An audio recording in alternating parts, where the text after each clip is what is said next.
Bonjour à tous, nous allons vous présenter le jeu Cyber Wargame 2e édition. C'est un jeu qui se joue à 2 contre 2, à 1 contre 1 ou à 2 contre 1. Les parties durent environ 15 minutes. Voici le tapis de jeu. Il représente l'ensemble des actifs d'une organisation, comme par exemple le site internet, les installations industrielles ou des informations confidentielles. L'objectif va être pour la défense de défendre l'ensemble de ces actifs et pour les attaquants de les attaquer. Au début du jeu, les attaquants vont piocher au hasard un objectif, parmi lesquels voler de l'argent à l'organisation, nuire à la réputation de l'organisation et à son image, ou bien perturber les opérations. En fonction de leur objectif, les attaquants vont attaquer les actifs qui les intéressent.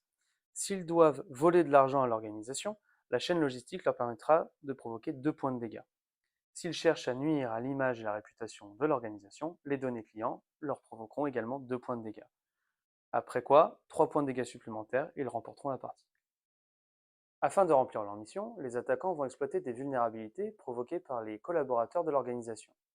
Ces vulnérabilités sont par exemple le fait d'utiliser un mot de passe faible, le fait d'exploiter la crédulité de l'un des collaborateurs, ou encore avoir une faille de sécurité physique au sein de l'organisation.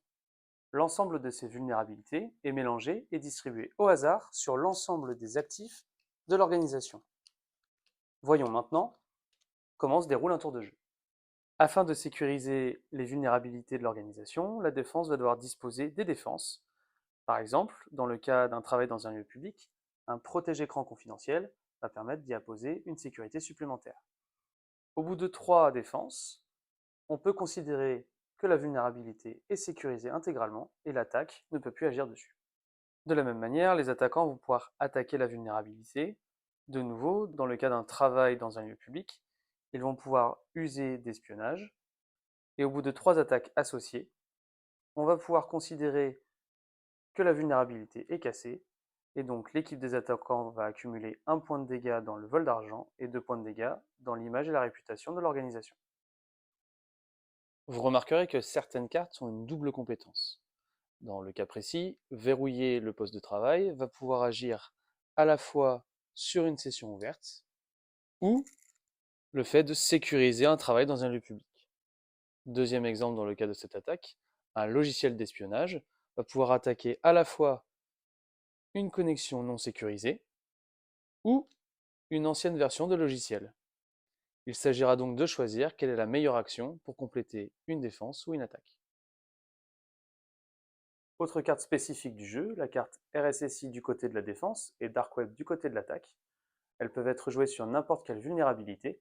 Vous retrouvez l'intégralité des icônes en haut de la carte. Dans le cas d'une partie à 1 contre 1, la défense recevra 5 cartes et l'attaque également. Dans le cas d'une partie à 2 contre 1, l'équipe de 2 joueurs reçoit 6 cartes au total, 3 cartes par joueur, et le joueur qui est seul reçoit 5 cartes.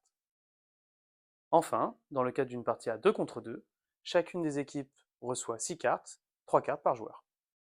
Nous allons maintenant voir comment se déroule un tour de jeu. Dans cet exemple, la partie se déroule à 2 contre 2. C'est toujours la défense qui commence.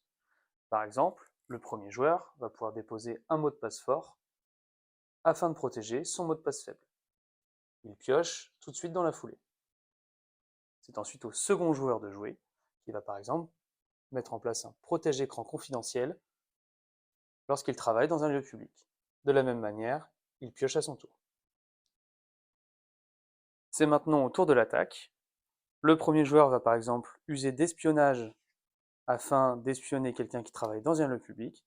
Comme pour la défense, l'attaquant pioche à son tour afin de compléter sa main. C'est au tour du deuxième attaquant qui va utiliser la même attaque au niveau de la même vulnérabilité. Il complète de nouveau sa main. C'est de nouveau au tour des défenseurs de jouer. Par exemple, ce joueur va de nouveau utiliser un mot de passe fort afin de protéger son mot de passe faible. Il pioche de nouveau une carte. Voyant qu'il y a déjà 2 défenses sur le mot de passe faible, le deuxième défenseur positionne une identification multifacteur et donc la vulnérabilité mot de passe faible est sécurisée. Les attaquants ne peuvent plus l'attaquer. Il pioche donc une nouvelle carte pour compléter sa main. C'est au tour des attaquants. Le premier attaquant, voyant 2 attaques réussies au niveau d'un travail dans un lieu public, peut disposer une attaque supplémentaire via l'usurpation d'identité, et comme pour les défenseurs, l'ensemble est réuni afin de casser la vulnérabilité. De nouveau, les défenseurs ne peuvent plus défendre cette vulnérabilité.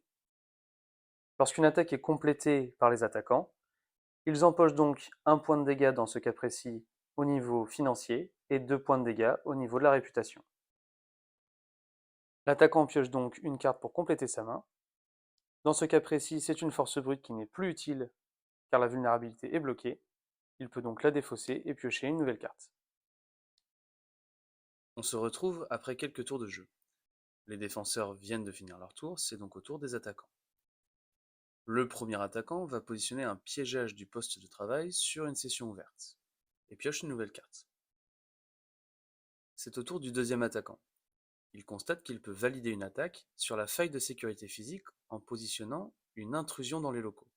Ainsi, la faille de sécurité est craquée.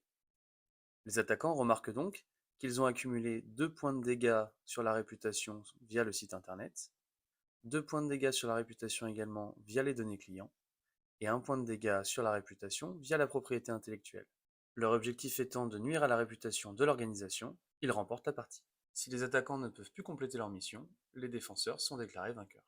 À l'intérieur de la boîte de jeu, vous retrouverez le carnet des règles du jeu. Un glossaire est présent à la toute fin afin de vous expliquer toutes les attaques et les défenses du jeu. Maintenant, à vous de jouer!